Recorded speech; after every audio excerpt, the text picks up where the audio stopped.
Holly says that she's a VIP. She's not new. I love you, Holly. You're great. Okay, so today on Duckerscope, we're going to be talking about mastermind groups, why you should consider joining one, and then I'm going to give you 3 quick tips to help you get started with your own mastermind group and hopefully take everything you're doing, business, mastermind, and all that sort of stuff to the next level. Now, I'm going to go through the tips myself for about 5 or 10 minutes max, and then I'm going to open up the floor to Q&A afterwards, okay? And as always, on my more structured Duckerscope broadcasts, I'm going to be repurposing this up on my YouTube channel, so you can go ahead and check that out as well, all right? So let's get into the reason why mastermind groups are so important for us entrepreneurs nowadays anyway, okay? So the first real reason why you should consider getting started with a mastermind is because nobody has a monopoly on good ideas. Nobody, regardless of how accomplished you are, how successful you are, or how successful you want to become, you are not the only person that can help you build your business. There are way, way more other people out there that can help you do so. Now, I've been in mastermind groups on and off for the last 5 years or so, and I can directly attribute many, many of my successes, and honestly, a few of my losses and my disastrous, sort of failures over the years as well, to being part of mastermind groups. But ultimately, there's way, way, way more good that comes out of it than bad. So I want to give you a few quick tips right now for when starting your first mastermind group, and then sort of we'll open up the floor and go into this subject a little bit more for the remaining of our time together.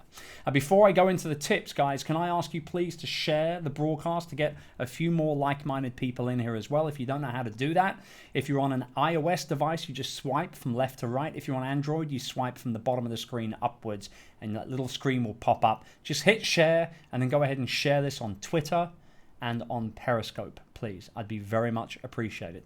Tanya said that she's done it. Thank you. Jeremy, thank you very much. If you're going to share it, I appreciate it very, very much, believe me, because this is value that I'm trying to kind of, give to your people as well as just you as well. Delia, done and done. Good girl. Thank you so much.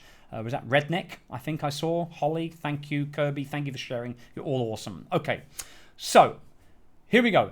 Let's get into the reasons why you should be considering starting, or rather some of the tips how you can actually start up your own mastermind group. So first and foremost, understand that when you're wanting to start a mastermind group, you do not want to be the smartest person in the room.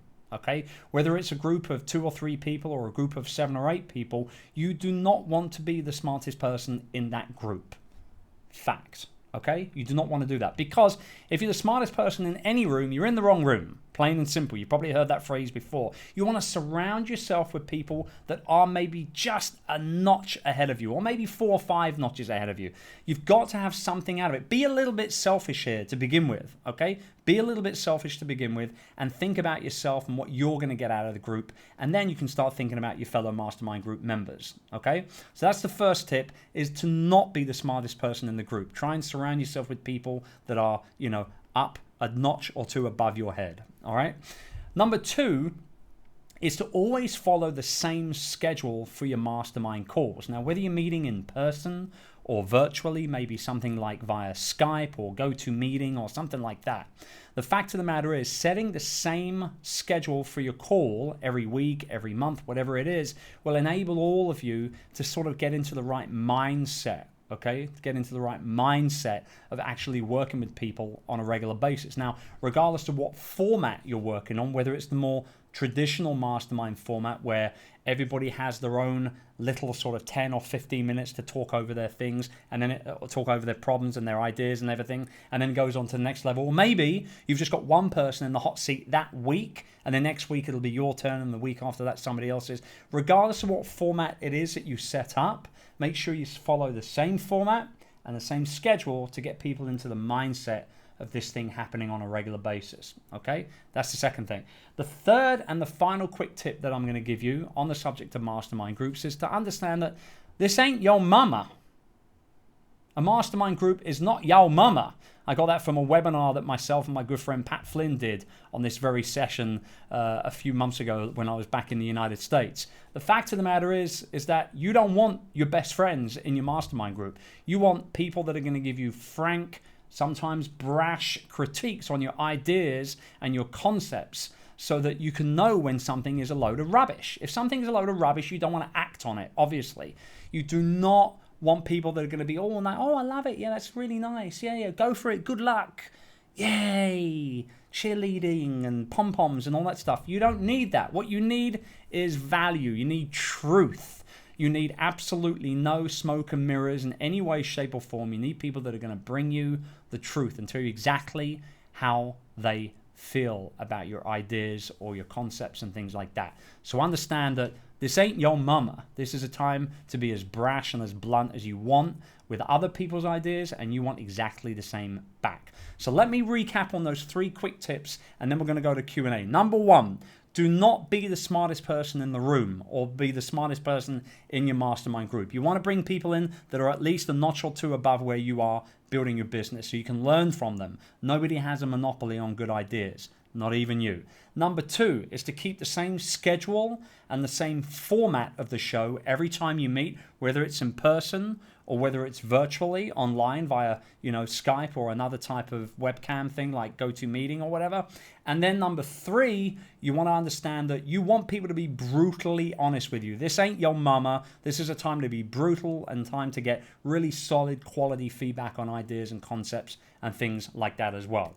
All right, so those are my 3 quick tips on building a mastermind group. How many of you, real quick, I'm curious to know, if you're in a mastermind group currently, type in the word in right now in the comments section. Go.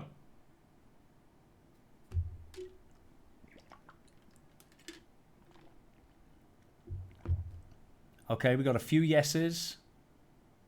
Got a couple of not yets. Okay, so some of you are already in mastermind groups. That's great. Now, if you're not in a mastermind group, that's not a problem either, okay? That's not a problem at all because there's plenty of different ways to get around it. You can find people on social media. You can find people within your normal networks and just ask people, hey, would you like to get together once a month and hang out and talk business and all the rest of it? And for us over at youpreneur.com, when we open the doors in just 10 hours and 45 minutes from now, it's going to be all about the mastermind community. It's going to be all about supporting each other, brainstorming with each other, and keeping each other accountable in our business endeavors and pursuits. I cannot wait to see as many of you people in there as possible as well. So, thank you very much for tuning in. If you're on YouTube watching this is where I'm going to end the video. But for you guys on Periscope right now, I still got a lot of love going on for you. So we're going to do Q&A for 15 minutes. If you're watching on YouTube, thank you very much. And make sure you catch one of the future presentations over at Periscope. Follow me at Chris Ducker. I promise you nothing but a good time, some cool tunes, and some great value. Bye for now.